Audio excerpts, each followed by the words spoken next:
In the product size defaults, we can predetermine the sizes of our cabinets.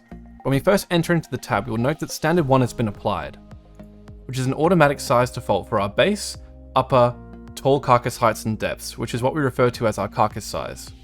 If need be, we can change any of these values to fit our job defaults, and what will happen is when we add one of these types of cabinet products into our job at a later stage, they will abide by these default parameters.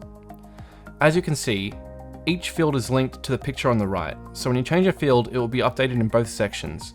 For example, if we're to change base carcass height to 750, it will be reflected here as well.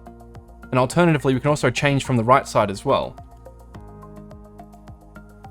Before we hit next, it is important to note that these numbers can also be changed on a product level as well.